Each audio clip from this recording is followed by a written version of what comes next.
This is December 5th, 2019. I'm Rex Buchanan, former director of the Kansas Geological Survey. With me today is former Representative David Heineman, acting as videographer. We're at the home of Ken Grotewiel in Lawrence to conduct an interview that is part of the Kansas Oral History Project's series examining the development of water policy during the 1970s, 80s, and 90s. In these interviews, we learn about policy development through the eyes of legislators, administrators, environmentalists, and others who were involved during those decades. Today, I'll interview Ken Grotewiel, who was elected to the Kansas House from Wichita and served from 1983 until 1994. While in the legislature, Ken assumed leadership roles in the development of water policy and related environmental and utilities issues. Ken chaired the House Committee on Energy and Natural Resources for one term, from 1991 to 92. After his service in the legislature, he was assistant director of the Kansas Water Office. While there, he was involved in various aspects of development and implementation of water policy. He was also responsible for communicating with the Kansas congressional delegation on natural resource issues involving federal agencies. He was appointed by President Clinton to chair the Kansas-Oklahoma-Arkansas River Compact Commission in the mid-1990s. Ken's other responsibilities at the Water Office included coordination of the state's water efforts to encourage the use of dispute resolution in water and natural resource conflicts. The Kansas Oral History Project is a not-for-profit corporation created to collect oral histories of Kansans involved in shaping and implementing public policy during the last half of the 20th century. Recordings and transcripts of these oral history interviews are accessible to researchers and educators through the Kansas Historical Society and the State Library of Kansas. Ken, thanks for being here today and agreeing to contribute your perspective and to do this oral history. I appreciate the opportunity. So let's start really with your time in Wichita. How do you go from, what were you doing prior to when you were elected to the legislature? Well, prior to that, and when I was first elected, I owned a used record store in Wichita. Okay. And I started that in '76. And so that was a business I had. And then during the course of that, I got involved with people who were fighting the construction of the Wolf Creek plant. Okay. And so that's really where my political involvement started. And so I did that for really from '77 to '80. Were you from Wichita originally? No, I grew up in Missouri, but I had a high school and college friend from Garden Plain west of Wichita. And so I ended up in Wichita and stayed there 25 years. Okay. So what was the impetus then to take that next step? The Wolf Creek thing, obviously, there was some controversy about the power plant that was eventually built when it went into operation in the late 70s, early 80s. Right. And you're elected again in 1983. So how did you make that transition? Well, the part of opposing nuclear power, since we didn't have that many people and no money, is that you demonstrated a lot. And so I remember actually we were in Missouri and I was on the front lawn at a protest, and we were throwing frisbees, and I looked up at the windows and I thought, boy, I bet I could get more done if I was inside the building than outside. That's not always the case, but that was the thought. And then about a year or so later, a friend of mine suggested that I might think about running for the legislature, and that's what got me going in it. Had you had any political experience prior to that? I had done some canvassing for the local Democratic Party, but other than that, no. I've always had an interest in politics, and so I followed it, but no practical experience. So what part of Wichita were you living in that you wound up? I lived in Midtown, which is right next to Riverside, right along the river, both rivers, and so that's the area primarily. And what was that first election process like for you as somebody that sort of came into it as a novice? Well, you make a lot of mistakes, and one is just how you dress, and so I was kind of a guy that owned a used record store, and I tried to dress up, but I never really did it properly. But it's also about messaging, it's also about your materials, and it's about having a big enough base to put together campaigns. In those days, I was unsuccessful the first year, but I ran 2 years later, and so it was before computers. The only computer was the Sedgwick County election commissioner who gave us lists to work from. But we had like 200 people work for us in the second campaign. So that was kind of the difference. I learned from my mistakes and then put together a campaign 2 years later that rectified some of those, some of which include getting some LL Bean shirts. As opposed to secondhand store shirts. Okay. And so and so everybody always said, well, you've learned so much. And I always said, well, I think a lot of that is just the LL Bean shirts, because you give the impression that you know something. A higher level of professionalism. Right. So who did you run against in those two? Well, the first time I ran both times against Belva Ott. Okay. She was actually a very progressive Republican. She had been a former precinct person, and so I ran and lost, and then I ran again, and then won the second time. I never had anything personally against Belva, but it's something I wanted to do, and so I did it. So you arrive at the legislature at that point. Is your interest in environmental issues because of Wolf Creek what gets you onto that? Well, was it Energy Natural Resources Committee at that time? I guess it was. Right. I had an interest, obviously, in Wolf Creek, and that was a priority of mine. But I had always had an interest in water issues. In Springfield, Missouri, I helped organize the first Earth Day activities. Okay. So I had a long history of this, but had never, really worked on it directly. And so I came to the legislature. My experience was more in the utility area, and not so much in the water issue. But I came in, my first session was '83. The water plan process was passed in '84, and then things started rolling from there in terms of legislation.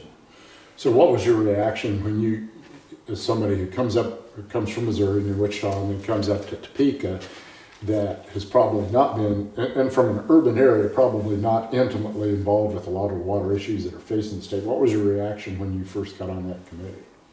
Well, the legislature as a whole, and particularly that committee where I did a lot of work, it's really quite a learning experience. You learn about the politics and what's going on in Garden City, or a lot of rural towns, many towns I'd never heard of, and so it's really like a master's of education about life in Kansas, and so that was good. But that was interesting. But in the Energy and Natural Resources Committee, particularly on water issues, there was not so much a partisan divide, but a rural-urban divide, and so it was very, very real then, but not as pitched as it might be today. So, what was your? I would think trying to wrap your arms around all the agencies and all the organizations that are involved in Kansas when it comes to water, when you're coming at it relatively new, would be like drinking water out of a fire hose. Is that how it felt?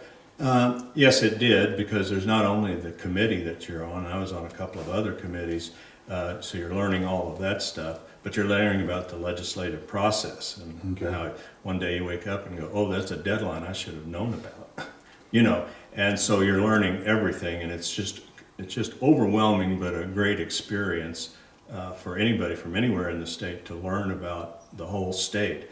But yes, it was overwhelming, but you have other people who had been doing it for a while, and then you have all this history, both legislative and administratively, that comes before you, and so you're a bit of a babe in the woods, but you learn from other Democratic legislators about appropriate behavior and what to do and not to do, and so that was a good 2 years, because you learned all of those things. So as you began to learn about water issues and how it was dealt with in the legislature, what was your reaction? Did the way Kansas approached water make sense to you? Was it just something you accepted? Did you have questions about it? Think back on how you first reacted as somebody who was sort of inserted into the process, as opposed to somebody who had spent their whole life in. I think the first year when the water plan was passed, I was just so overwhelmed, and last week I've been thinking about this. I remember really very little about it. And then in '85, which was that's when I really remember the most about the water plan, because I remember that it was a big darn deal, because this was a big effort by rural people, urban people, governors, and the governor, and so we had these hearings that were in the old state Supreme Court room, and so outside of our kind of squished meeting, so it was a big deal. It was staged, and so Joe Harkins was there with the water office staff, and so we started hearing about all their proposals, and they had gotten right with it, because they didn't create a lot of these policies out of thin air. There'd been things working on, but what they did is put them in a piece by piece scenario where you go from one to the next and explaining why they're important. And so we did, and that's when the first time in '85 when I met Carl Dean Holmes. That was his first year, and he was a Republican, and so I remember him. I was a grizzled veteran of 2 years, and here's Carl Dean Holmes asking a lot of questions, and I thought, who is this guy? He's a freshman. And I was barely past being a freshman, and so that was the beginning of a relationship between Carl Dean and myself over the years, because eventually he was the chair, and then I was the chair, and then he was the chair again of the committee, and we always had a good working relationship, particularly on water. And so that was really beneficial, I think, to me and to him, that we were able to work together that much. Who chaired that committee when you were initially on it? Do you remember? When I first came there, it was Ron Fox, either the first year or '86. I checked. He left the legislature in '87, but I remember him quite well. And he was from Johnson County, right, and a Republican, because the Democrats were in the minority, and so. But he was a very moderate Republican, and really cared about environmental issues.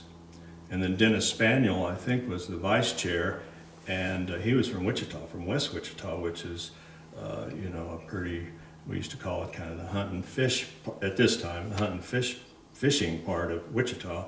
And he was very strongly about water, doing something about water and funding it both. So I was there. I was in the minority, but it was these Republicans who really made a lot of this possible in the legislature. Because when you're the minority, and I don't know how many seats we had at that time, but probably in the high 40s, the low 50s, you're just pretty much out of the picture. When does Carl then become chair of that committee? Well, I would guess, I don't know exactly. We can check, obviously. But I think, that he came in '85 and '86. That was his first 2 years. And Ron left in '87.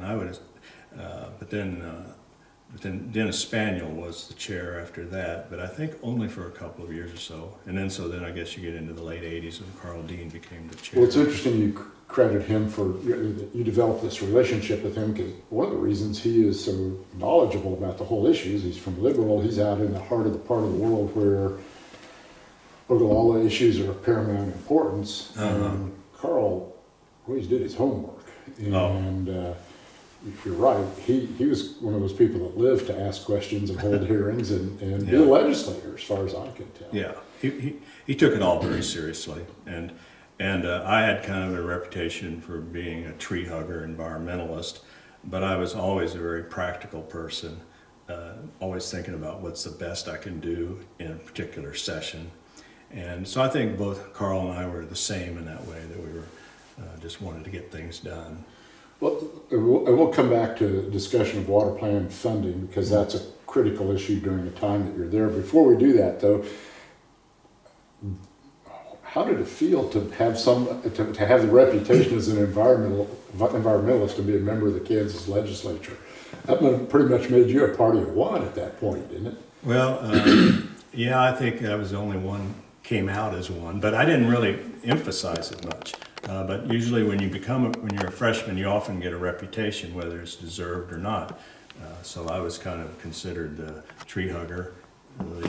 I'm sure they call me that somewhere, but some people get monikers those first two. And sometimes it's really hard to work past a moniker. Right. Because it pigeonholes you. And so, so I think, so it took me a long time, I think probably at least 4 years for people to stop thinking of me in that way, because then I was involved with tax policy, I was in Democratic leadership, and so, at some point, they gave up. And so, but that was not easy because, because if you're a practical person and very moderate person on almost all things, except maybe the environment, but even then I was, because you can't always get what you want, so you get what you can and then come back the next year and try to do more. In that process, you would have worked with, I was going to say, the environmental lobby to whatever extent that it existed in Kansas. Is that what took place? Were you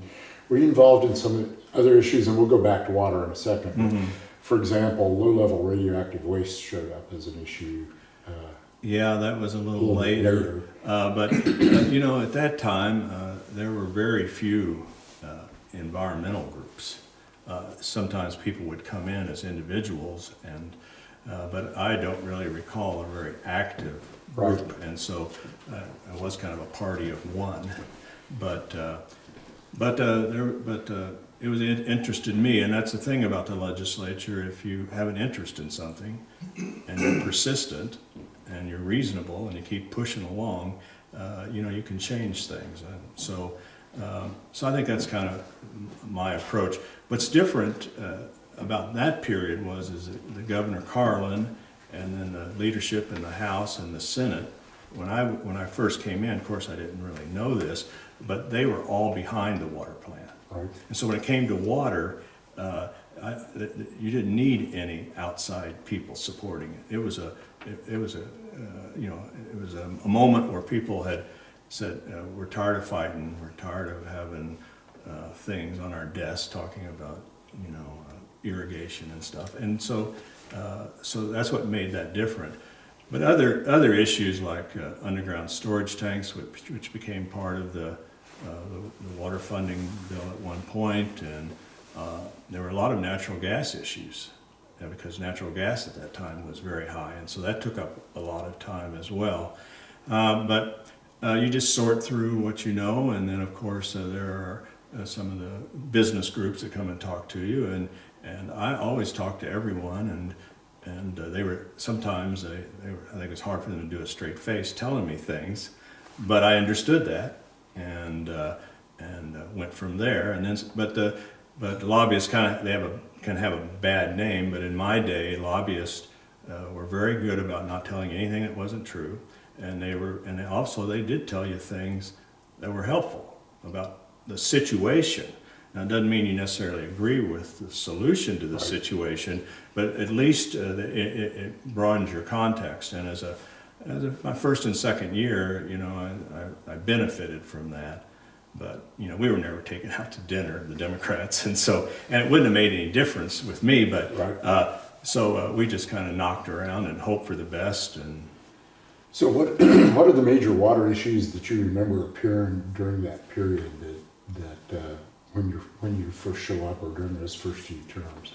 Well, I think in those hearings, one big one was about tying down some of the water in the reservoirs, the federal reservoirs, so that they could be used for municipal municipal purposes primarily. Mm-hmm.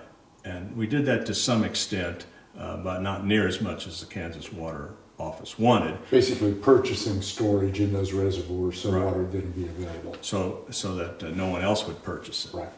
And so that was one big issue. And then there was another thing that's called minimum desirable stream flows, Okay.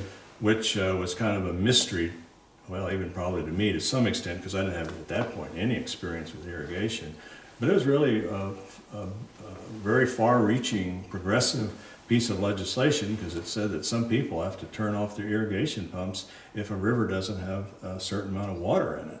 And a river without water is not a river. Right. And so that passed, and we kept passing, designating streams one after another, year after year, and at some point, people just said, oh no, not another one of those.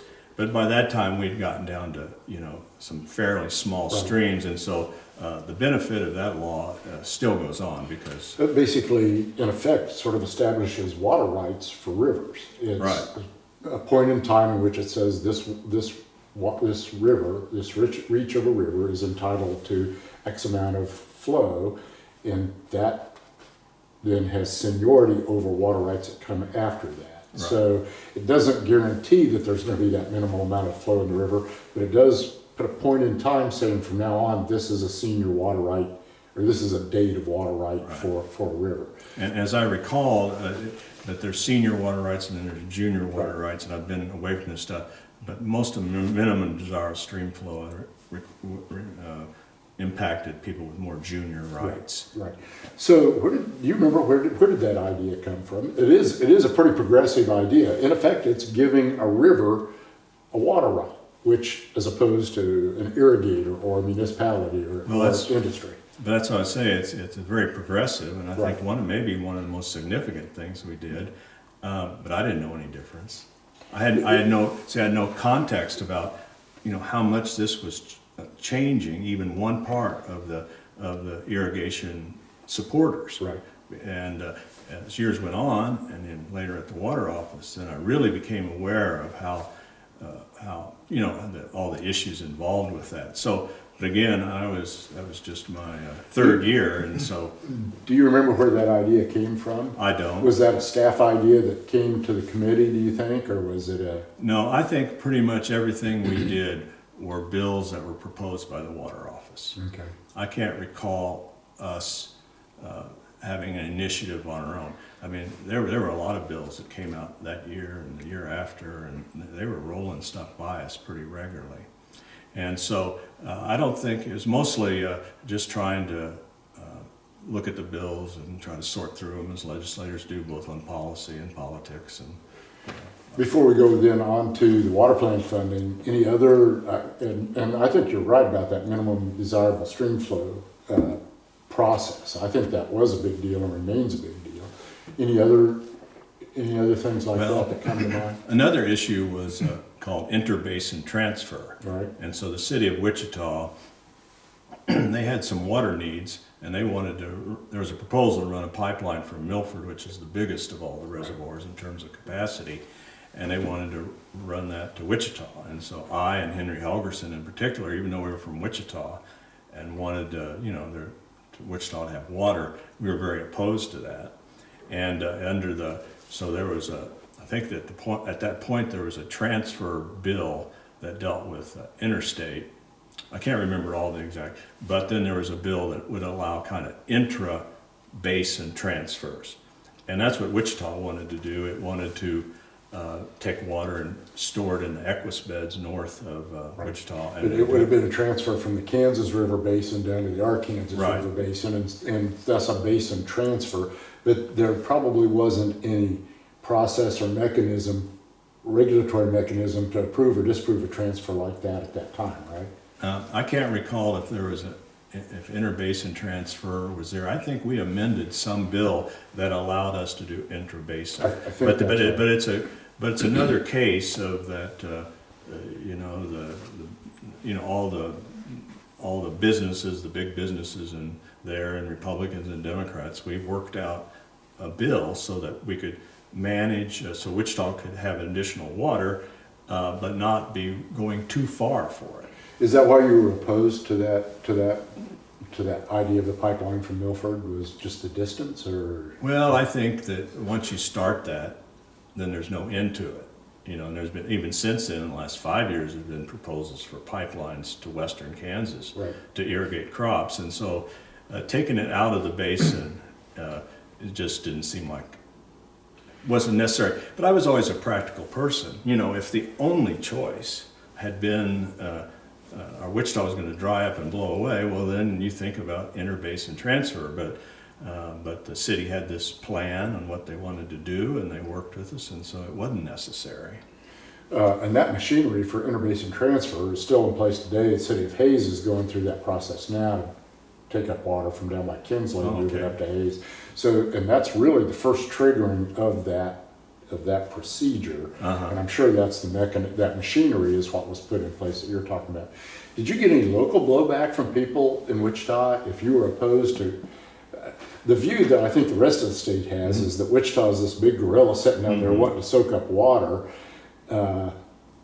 Did you get any blowback from people in Wichita when you took that position on not transferring water from Milford? Well, oh yeah, they expressed their displeasure, Chamber of Commerce, etc. But but as a Democrat, you were kind of out of the mix anyway, Okay. in a lot of ways, in terms of official positions and things. But Henry Helgerson and I just thought it was a bad idea, but we just didn't say no, we're not going to do it or oppose it. So that's when we, then we, I think, amended the transfer to bill to have intra-basin transfers, and then the city got what they wanted. And they still have, that's a long time ago, and they still have a really adequate water supply. And so, but that's an example of people working together. Right. And so I like that. It appealed to the moderate, practical side of me. Now, it wasn't easy, but we did it. But probably also, if you're going to have any influence as a Democrat in a heavily Republican conservative legislature, you're going to have to work with people. Oh, you have to work with people all the time. So, and in our day, as I said, I worked with a lot of Republicans, but there were Republicans that cared about water, cared about the environment. We often disagreed on utility issues. That was a bridge you didn't cross, but that was fine. Even though I cared a lot about that, but just to have Republicans to work with and on these kind of issues was fine, and so that's what I did. You were always in the legislature, you worked with what you got. right. What? If you hadn't had those, say we'd had a Republican-dominated legislature that really hated the water plan and all the things they were proposing, then it would have been an entirely different story. And then we wouldn't have been working with people to make things work. We'd have been throwing stink bombs in the whole thing, trying to, what you do, it's kind of your job often as the minority, is to kind of disrupt the process, and then they'll give you openings to do things. But in this case, with the water, we didn't have to do that, and I think that's due to the governor and a lot of the Republican leadership, and just not some of the members. So let's talk about one of those issues where everybody sort of coalesced and something we've talked about a lot in this series, which is the passage of water plan funding. Right. Because it's one thing to develop a plan, it's probably easier to develop a plan than it is then to put money behind it to actually accomplish the goals that are established by the plan. No. Talk about your experience there with water plan funding and how that worked from your perspective. So I came in '84, and then by '87, '88, then it was clear that there wasn't enough money for the water plan. So there was an interim in 1988, and Dennis Spaniel was the chair of that, and so I think he must have been chair of the Energy and Natural Resources Committee. And anyway, we had an interim on putting together a funding source. And that was my first experience about, really strong opposition of the farm groups and the irrigation groups against paying anything. Mm-hmm. They wanted, the city people, anybody but me, which is not unusual in tax policy. I was also on the tax committee. So, but this is more than just about money. It was just about an ethic, and so it was pretty. It was pretty cantankerous in there. It was clear. And so when the legislature started that year, I remember going to Dennis Spaniel's office and sitting down with him and saying, "Do you want to do this?" Because it was a steep uphill battle. Mm-hmm. And he said, "Yeah." And I said, "Okay." And so then we started working. That would be in the middle of January. And then after that, then that's when Governor Hayden, I think there's probably a bill that came out of the interim, because we talked about specifics. And then Governor Hayden had a bill that he proposed probably sometime in early February, I'd guess, or somewhere in there. And then, but that was defeated as well. So as you talk about this from a legislative point of view, and this is not unusual, but this, because I was so involved with it, it had 1,000 deaths. There were a lot of places that it could have been beat. So one of the places was you have a governor and not John Carlin, but Republican Governor Mike Hayden proposing something. It could have got beat, I forget exactly where, but that would have maybe been the end of it. But it wasn't, and so it just continued on during that whole session. So the bill that eventually passes, did it originate as a House bill or a Senate bill? Do you remember? Well, there was we finally got a bill to the House floor, and I recall it was a Friday or Thursday, I don't remember, but it failed, and that was on the House floor, and so I thought that was the end of it. But then on the following Monday, there was a Republican who had spoke to the bill, and then they made a motion to reconsider because they had said something that was inaccurate. And in today's world, to think back that somebody made a motion to reconsider because she was on the prevailing side, it's just, as I think about it, it's kind of astounding. I was kind of astounded then. But they did, and then she made this admission, and we'd had the debate all over again, and then it passed. I think maybe people had the weekend to think about it. So I don't know what was happening, and so that was shocking, and so then that passed out of the House, but then the Senate didn't want anything to do with it. Yeah, and then as it goes to the Senate side, there's a whole other set of drama that occurs in order to pass it there. Were you, from the House side, did you have anything to do with that, or was that just something that occurred separately from where you were? Well, I think we followed it all the time because, but the legislative session is short, so I don't know when that went over to the Senate, but then it was pretty much the break, and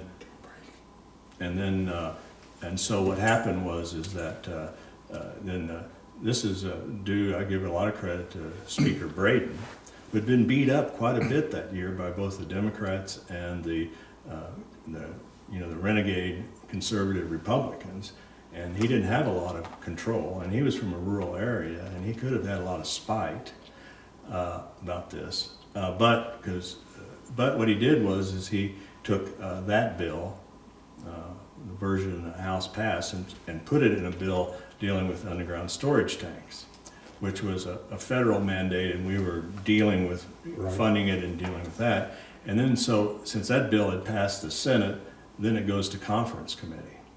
So it wasn't a gut and go, it was pretty much add this other important bill to it. And then it went there, and the Senate still wasn't very happy with it. And so then there was a lot of opposition there. They didn't have the votes, and so again, I thought, we're probably finished. And but then a couple of things happened, and one, one was somewhere in there was a motion, usually in the House, and I've been thinking about this. If you have a conference committee, you make a motion to concur, which means we're going to agree with, you have a vote on it. And then immediately there's a substitute motion, which is kind of an unusual procedural motion that's in the legislature, and then you have a motion to non-concur. Well, and that's how it goes, and it's easier for, if you're in part of leadership, to vote to non-concur and send it away. It's a lot different than voting on a bill. Well, for some strange reason, this is how I recall it, they made the motion to non-concur first. And then Doug Walker, who was a senator from Osawatomie, made a motion to concur. And once you make a motion, then you stay on that motion until you're not. And so that created quite a stink. And so he was under a lot of pressure to withdraw his motion. But again, I think it shows how much enthusiasm, just not from him, but from others that are willing to make something happen. I think in the end he relented, but he'd certainly made his point. I doubt if they made that procedural mistake again. And I think I have the procedure right, but the idea is that he stood up and really made a difference. It really provided some visibility. We're back with Ken Grotewiel, and we were just finishing up the process of talking about passage of water plan funding. At the point you were describing the procedural issues mostly taking place, sort of interaction between the Senate and the House. When this finally passes the Senate, it's in effect, it's done. Did that feel like as momentous a thing as it clearly was in retrospect? I would assume people at the time understood its significance. Yeah, and there were a lot of House members in the Senate chamber, including me. And so we were watching all of the final things that went on, and it was much more dramatic than most final votes on bills. But Gus Bogina, who was a senator from Johnson County, had I think, some heart surgery, and so he wasn't there. And the vote was, they had 20 votes for, and they need 21. And so they brought him back in a trooper, in a highway patrol car, going really, really fast. And he shows up, and we're there about an hour or so waiting for Gus Bogina to come. And so he came in, and he clearly enjoyed the moment. He was smiling big, and they just said, "How do you want to vote?" And he said, "Yes," and then it passed. And so that was really the most dramatic vote that I probably saw, and it was one that was very important to me and important to a lot of people that I'd worked with, that this happened. And so it was a big moment. Everybody describes it with a certain theatricality that is unusual for the legislature to begin with, but as you just said, it's really unusual when it comes to the natural resource and water world that most people regard as one of the sort of technical worlds that doesn't inspire a lot of the kind of drama that obviously came with that. No, absolutely. That must have felt pretty satisfying, though, to have that. It was satisfying, and then, but what had happened was they had put, the water plan fund bill in the conference committee, or funding bill in the conference committee. They put the underground storage bill, and then in a very strange twist, then there were Wichita senators wanted the Citizens Utility Ratepayers Board to be in the bill as well. And they were holding off votes on the water plan until they got the curb bill in there. And so that happened all before, the Gus Bogina thing. And which was for me, it was kind of interesting because I had introduced the first Citizens Utility Ratepayers Board bill back in probably my freshman year, probably 1983. And so this is 89, so they had been percolating around for 6 years, and that's kind of, in those days, if it didn't pass in 5 or 6 years, it was gone. And all of a sudden it came out of the blue, and then it's in the bill, and then they're debating it, and we're waiting for Gus, and I remember Anthony Hensley leaning over to me and says, "Grotewiel, you're in the catbird seat."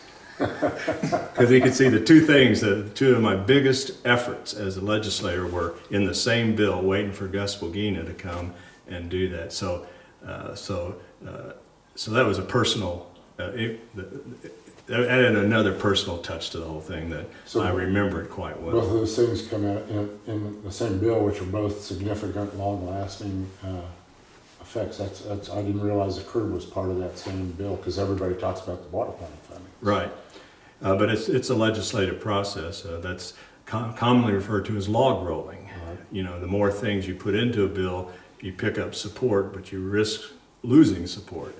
In that time, they put in curb, and that solidified the Wichita senators, and then that was it. And at the end of the day, that passage of that bill is an example of that kind of bipartisan effort that you were talking about. It's one that really wasn't determined by a political party of any sort, I would assume. There was never any partisan tones to this. Like I said earlier, it's mostly rural-urban splits, and so. But it was a different era. But this is more dramatic, perhaps, than some. But in the day, about 95% of everything we passed was by consensus. Right. Because you have all these committees and all these bills. And I think there's just a sentiment among Republicans and Democrats, even though we didn't agree all the time, obviously, But they believed in making government work. And when you believe that government can work and should work better, then I think there's more ability to compromise and do things that make work. You talked about this urban-rural divide. You're coming from Wichita, biggest city in the state. Did you in that process then get blowback from the rural types that are concerned about where you're coming from in this process? Because a lot of people that we've been talking about here, like Carl Holmes, and a lot of the people that are, and Mike Hayden, are from little places out west. Our liberals bigger, but I mean, these are rural legislators. Coming from Wichita, a problem in that sense for you? Well, it generally wasn't a problem because in Wichita there we had 17 or 18 representatives, and so you were kind of anonymous because nobody really knew who their representative was. And on a bill like this, it certainly didn't affect anyone. They certainly didn't, they had no reason to try to look into it. So there was no blowback. The only blowback I would get in the legislature was mostly with my fellow Democrats who were from rural areas. And it was on this bill, but other funding issues and other tweaks that are trying to get through in legislation. And then it was pretty clear that they like me and I like them, but they weren't going along with it. So that was the blowback, was internally, whereas with the Republicans, of course I had, like I said, the people I mentioned already, but we were more in agreement. And I didn't talk to the rural Republicans. I had no reason to. But that was hard. You talk about blowback. That was hard because we had a very tight-knit caucus and we liked each other. But you got to do what you got to do sometimes. And it was hard in terms of basically your own party as much as. Well, I would say it's hard for me personally. Just my makeup as a person. Whereas other person might just think of it as a sport. In part because as you develop relationships, those disagreements sometimes can spill over to feel personal as opposed to right. And you never want that to happen. Right. So I don't know what the issue was. Some kind of a funding thing. I think George Teagarden told me, well, this is going to come up tomorrow, and it's going to be at 7 o'clock. So. Something, and so I showed up at 7 o'clock, and it happened just as he said it was probably going to happen. But I just wanted to be there to say, well, I'm going to watch you do it, because you're crossing me, not in a personal way, but in a policy way. And so, but those I think were we didn't get generally a lot of blowback from our districts, again because we were urban legislators, and the dynamics are totally different than if you're a legislator and you're in 2.5 counties, because everybody knows you. Right. You're in the paper every day, and it's still. I'm sure it's still that way. And I would imagine, for the most part, if you're representing an urban part of Wichita and you're off dealing with issues that are primarily water issues for the western part of the state, your constituents probably don't really care a whole hell of a lot, as long as it doesn't affect them too directly. And if they pay 3 cents for every 1,000 gallons they use, it had a very very modest district. It wasn't a big deal, and it didn't affect them.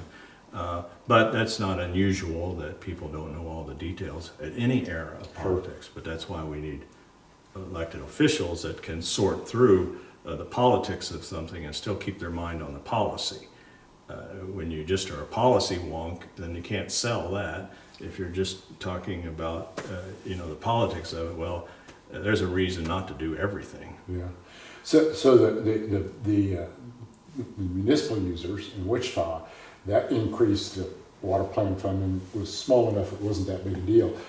To propose having done something similar to the irrigation community, that was pretty much a non-starter, wasn't it? You've talked about before. Well, it was tough sledding, but eventually it happened. It's a little bit different because the farmers and irrigators, this was a tax they paid on something they saw. Right. But with water, you have it. It's on your bill. It's But in the end, if you look through the water plan funding, a lot of the benefits go to rural areas in terms of managing watersheds, distributing water from the reservoirs to rural water districts. All of these things benefit rural life, but but we all have our things where we just feel a certain way, and that's how it is. And in the end, that's what the legislature does: is it sorts through all that stuff one way or another. So then, post water plan funding, you're still in the legislature. You serve several more terms, and then you become chair of that committee in the early 90s. Well, 91 and 92. And so water plan funding passed in 89. So Carl Holmes and I spent a lot of time, especially amendments on the House floor, trying to fight off people wanting to take money out of the water plan fund and clean up some waste site somewhere or something. And so, but once something is passed and you walked on hot coals to do it, there's a lot of people who remember that and try to keep up the agreement. Right. As time goes on, then people who weren't in the fight don't remember it anymore, and it's not as important to them. And then there's no keeper at the gate, so to speak. And that happened in terms of water plan funding Right. over time, pieces of it got moved around. But talking about that, it happened immediately. And when I was there, I didn't know this, that there were things that were paid for water agencies, paid out of state general fund money. And then what the people on the appropriations committee is took some of this new money from the state water plan and paid those. And so it wasn't a new effort. It was subsidizing an old effort, and there were a lot of new things as well. But when I was there, I just didn't pay that much attention to the appropriations process, and I should have. And I thought if I ever go back to the legislature, which I don't plan on, I would be all over the appropriations process all the time, because that's where the legislature decides what the priorities are long after the policy decision. I remember Bill Hamilton talking about the agreement on that water plan funding was that none of it would go for agency salaries. And then over time, some of it sort of worked its way into various nooks I think and it crannies. happened almost immediately. And I remember Bill coming back one day being pretty irritated Yeah. that the thing that everybody had agreed on was happening. In effect, the impact of that funding was getting diluted because it was being used for already existing purposes. And whenever I talk to, I'm somewhat connected here to different policymakers, and whenever they talk about a tax for a specific purpose, I tell them this story, and because that's exactly what happens. Right. So how do you become chair of this committee then? How did that work? Well, we had a ranking Democrat who didn't run again in the in the 84 election. And so that spot opened up, and because I'd been so active, I guess it's probably, I forget who appointed me, but they, I was, the logical person. And then in 91, when the Democrats were in charge of the House, then I was the logical person to be that. At that time, though, I was just worn out after 10 years, and so I deferred being in Kansas in the leadership, which would have been an interesting challenge too, because in the minority I was in leadership, but you just were, kind of working with what you got. Right. But I deferred on that, and so I wanted to concentrate on the committee, and Carl Holmes was the vice chair. But it was 2 years where there were no natural gas issues. Wolf Creek wasn't rearing its head. People were kind of, there were probably some water plan bills, but they'd been passing those since '85. But nothing. And so there were no issues coming from out here, and so I just kind of managed whatever was there, and I just really didn't have. I mean, there's things I probably could have done, but I didn't. But that's not like me. If I'd had something, I would have done it. But I didn't have any big things, and I was tired. The legislature is it's a grinding process, and when we were anyway, that's so I enjoyed that though. But it was good to be on the other foot, because even though there weren't big things, being a chair is a different role. It was probably interesting to be chair with Carl as a vice chair, Right. given his level of knowledge and interest and everything else. I assume you had a good working relationship. We had a good working relationship, and I remember one day I had not eaten any lunch, and at those days I would just get really lightheaded, and we were working a bill, and I'm sure it wasn't making any sense, and that would have been an opportunity for the minority at that time to start making motions and ram something through, and so somebody on the Republican side said, Ken, I think we ought to just adjourn. I said, all right. And so maybe if it had been a bigger bill, maybe not, but. So what happens after that 2-year period that you're chairing that committee then? Well, then we're back in the minority, but just barely. I think we had 58 seats. But then but even though I wasn't involved in leadership, I was doubly tired after being in leadership because we pushed a lot of things through. It's like things now that say, that's a big issue, but there's branch banking, which the bankers had always opposed, and so we did that, and there were a lot, and so we passed a lot of issues, and then some of that was so that's when we were in the majority, including school finance and all of that. So then at 92 we had accomplished a lot, and so I ran again, but then I was tired, and I knew I had to get out, and so I did. In 94 I didn't run again. So was that the primary reason that you didn't run again? It was just... I think I was tired, and the legislature doesn't pay very well, and so there were days we would be talking about programs that help people meet certain income guidelines, and I think if I was just on my own, I'd be meeting them all, because I grew up in a poor environment. I'm a good money manager, and I'm particularly good if I don't have much to work with. So, but I was just tired of it, and so I just had to retire. That was a bad year for Democrats, 94, but I'm sure I could have done it. But when you lose your enthusiasm, then you shouldn't be there.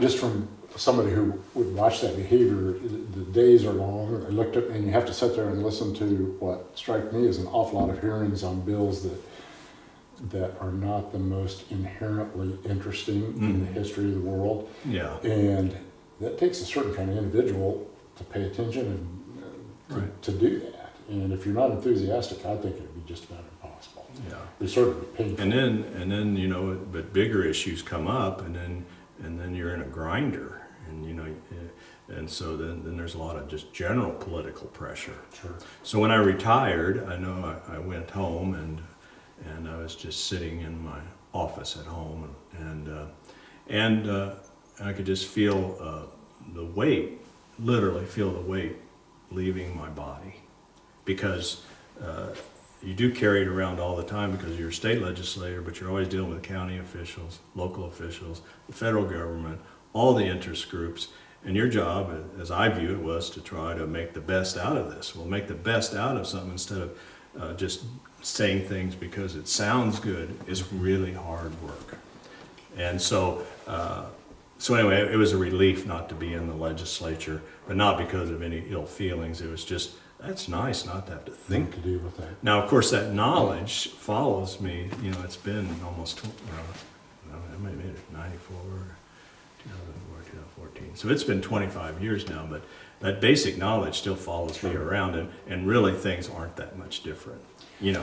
And so it's like going to school, and I can actually remember, things. So how do you then? When does the time at the water office come in? Well, I went to it came in 2000, and let's see, then it was when Kathleen Sebelius got elected the first time, so I think that was 2002, I think. Okay.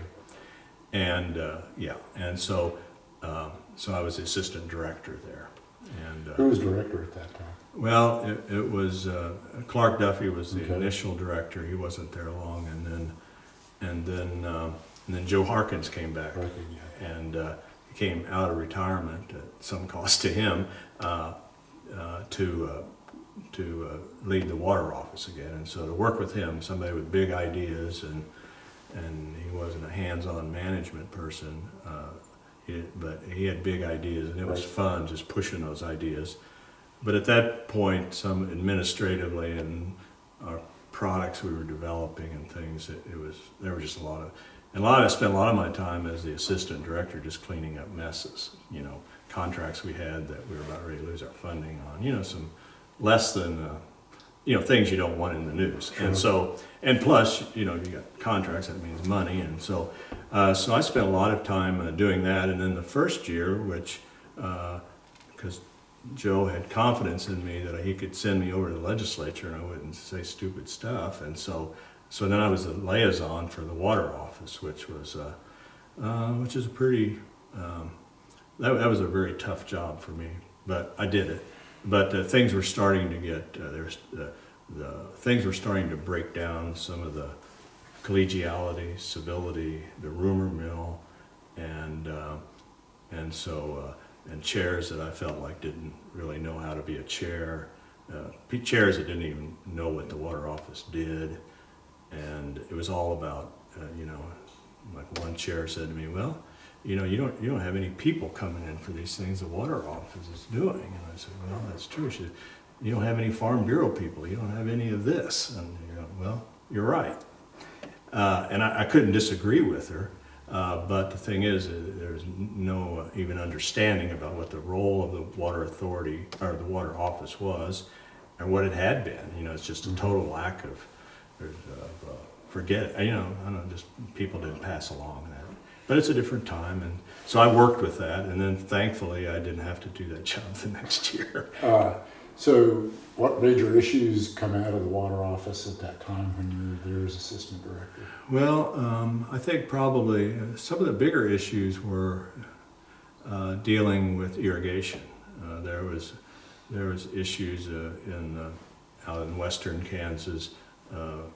We had some federal money that we were trying to propose with a match that would buy out some water rights along the Arkansas River, which made it eminently a lot of sense to us, but that failed. And then there was Rattlesnake Creek, which is like the Equus Beds. It has a fairly high water table, but it was over appropriated, and so we were trying to.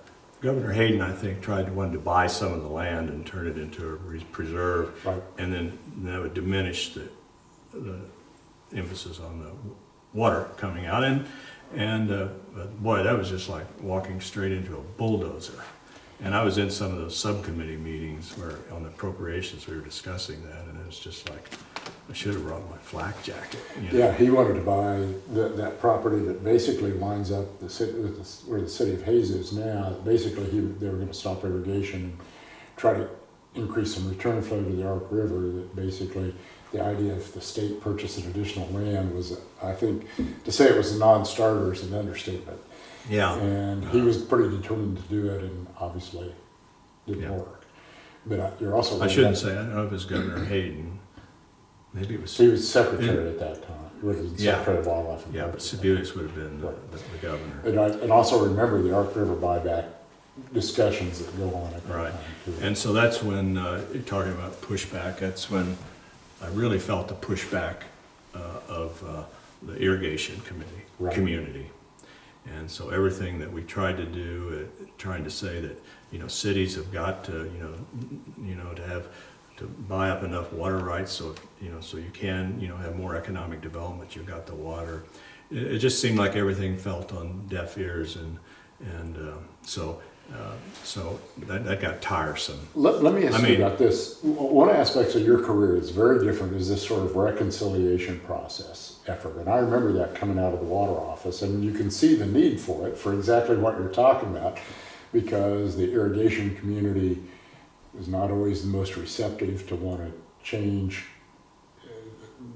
their practices. And for good reason. Right. I don't dispute their reasons. So were you the source of that attempt to try to sort of develop processes that were ways for people to talk to each other about those kinds of things?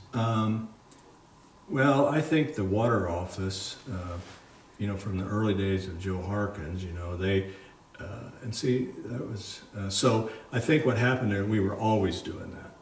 We were always out and about, Right. always looking for opportunities, always trying to find a way to get people to see reasons to do something they didn't want to do, which is really hard to do. So it wasn't me so much, I think, but I fit into that kind of thinking and worked with people as much as I could. And so we had some, one of my jobs later on was, well, for several years there, I was the liaison to Congress. And so there were some funding issues we had with Congress. And so I would work on those issues diligently, and we got, really some studies funded and stuff, and it wasn't always easy. And that was days of continuing resolutions, and finding anybody can make a decision in DC is pretty hard. But so I did all of that anyway, but it was all part of things that I thought were for the good of the cause. So do you think that given, and virtually everybody we've talked to in the process of doing these interviews talks about the increasing, that bipartisanship effort that you talk about in the 80s is maybe non-existent, but it doesn't miss it by too much today, that today that those party line splits are much more evident.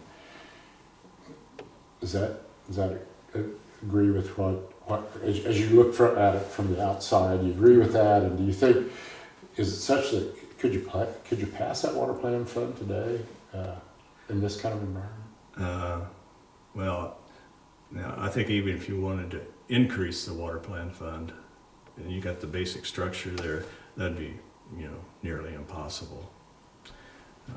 But there was but your question was about bipartisanship, and so I think it was very real.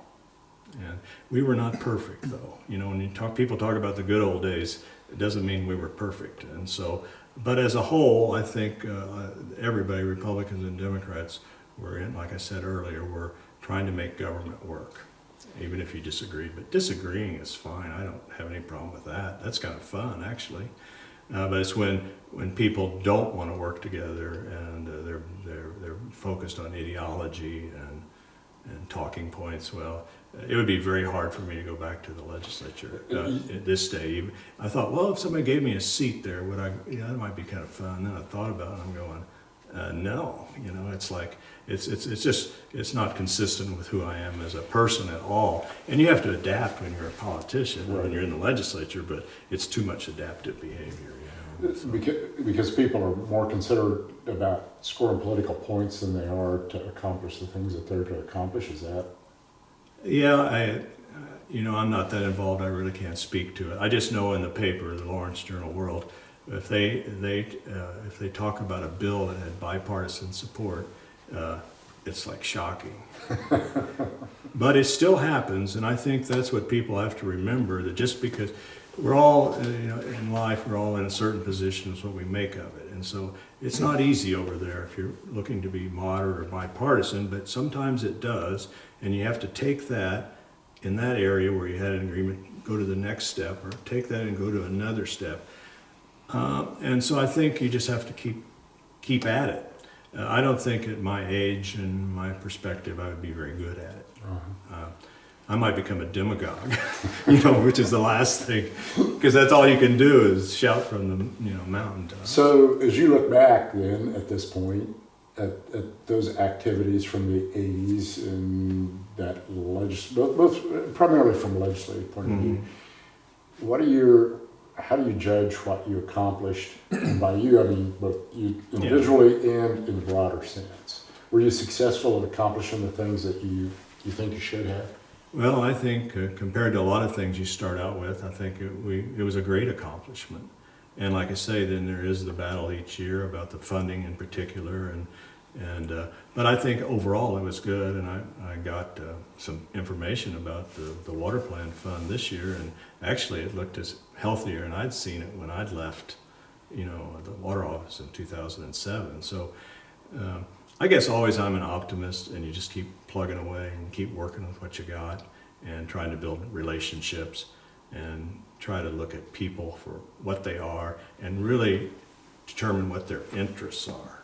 what drives them, because they have a position and it's easy to say, oh, I just don't like them, they're full of it. Mm-hmm. But it's better to say, well, why do you feel that way? And then you may get to issues where you agree a little bit and you build a relationship. So the next time you talk, then you can do this.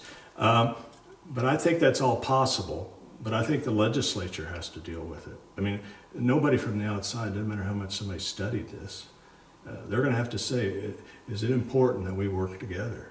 And if it's important, you do the work. As we talked to Joe Harkins about this, Joe talked about sort of an arc of overall interest in water issues that, by his perspective, sort of peaks in the 80s, and then you see less gubernatorial leadership in terms of identifying it as a priority later on, and so water doesn't become kind of manifest as much as it was when you were in legislature. Is that a perspective you'd agree with? Yeah, I've heard Joe Harkins talk about the arc of many things, and so I would agree with him. And I think even though Governor Sebelius as a whole was very supportive of the water plant fund, and for a couple of years it was really good, the pressures of the economy and everything, then it just wasn't possible. And so, but now I think if we can have some more stable funding, and then there's not so much pressure on the state general fund, the lottery funds, then I think if we have that amount of money, then I think it's enough to do something, short of dredging a federal reservoir or something. But I think you don't want to give people too much money, because then, if you double the water plant fund, and I don't know if we'd be any better, but it's better to have the 16 million each year that you can count on, and then have projects that you can do. So in some respects, water is a certain amount of a victim of what's going on in the financial picture of the state as a whole. Right, especially with the state water plant fund. But you can talk about consistent effort year to year in the water plant fund, but you can also say the same thing about highways. Right. You can say the same thing about mental health, outpatient mental health stuff. And I think it's just normal that you're going to have things out of your control. But Sebelius, that was in 2008 and all of that. That was, I forget all the details, but that's a real problem. I mean, you don't have any revenue. Mm-hmm. We're close to a giant depression. And so that's more understandable. What I don't like is people going out of their way to shoot themselves in the foot and just dry up revenue for no particular reason other than they want to, which is some of what we've seen.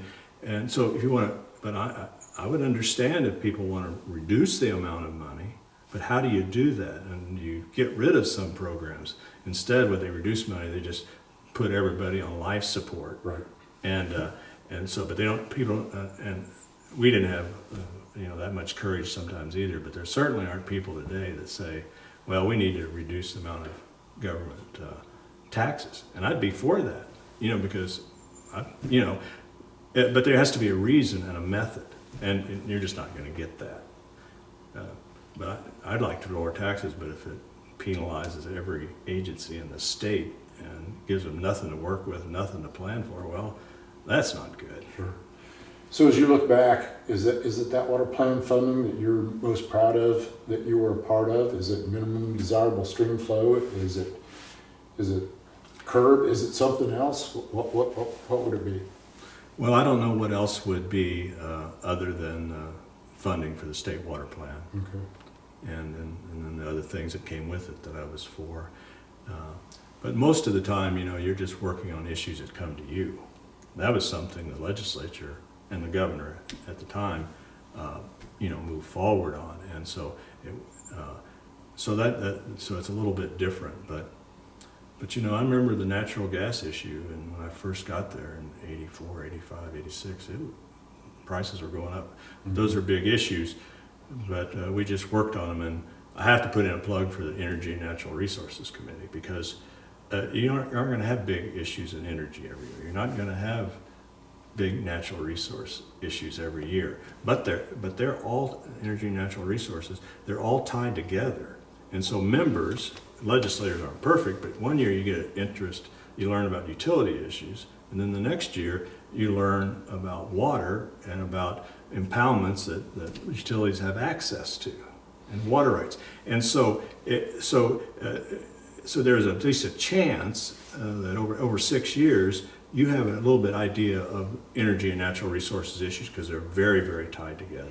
That's a really good point, Ken, because I don't think there's any question that water, to try to consider water in exclusion to everything else that's going on, doesn't make any sense. And particularly water and energy issues overlap so much that it's really necessary to have somebody who has a good sense of both of those things, as opposed to just viewing them as separate entities. Right. And then if you talk about environmental issues, they don't fit in anywhere. They used to have this environment committee in the House, which I thought was a joke.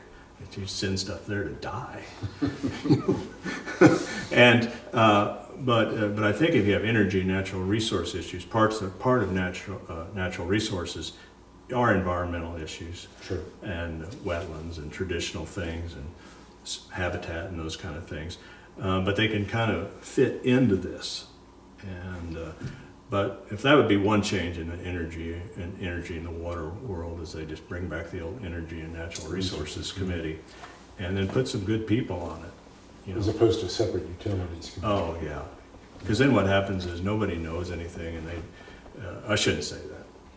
This is towards the interview. I may be saying less than judicious stuff, but people don't know as much as they should, and then they're just talking to one set of lobbyists. And then they have nothing, so it's just the same thing over and over. And again, it's nothing against lobbyists, but I think context and history are important things, and I think both those things in the energy and natural resource world are just lost. It's just one pitched battle after another. That's a good point, though. I think you're right. You do, as you separate those things, you just get informed. It's real easy not to know something by a process of exclusion, and that isn't good for anybody at that point. So. Well, anything else we should touch on this morning, or? Well, I just appreciate the opportunity that somebody remembered me after all these years. At my age, that's nice, and I say that sincerely. I'm really honored, and I think Joe Harkins used to always say, "Public service is the greatest service you can provide to your country or your state."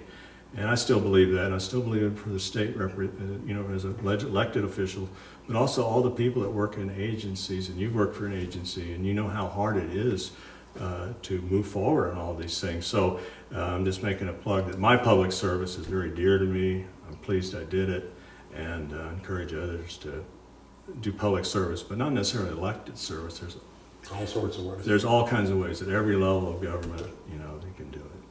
Well, I appreciate you doing this morning, Ken. You It's been bet. good to visit. Thank you. That's good.